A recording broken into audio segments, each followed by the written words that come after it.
bây giờ tao muốn chơi đó sao lại bây giờ bỏ tôi gì à nó ở cha chích chia đúng không Đã cổ à.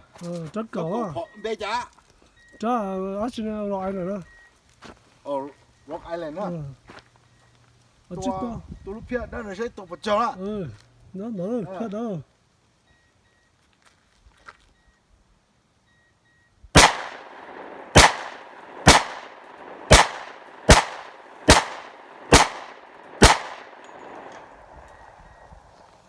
Một chỉ ta. mình ra tao cho balu sao bây giờ kể là gì cái chúng nó sẽ được lấy làm đồ tao Lấy làm đồ tao.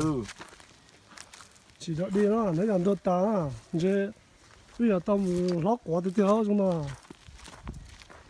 sao lúc bắt đầu nó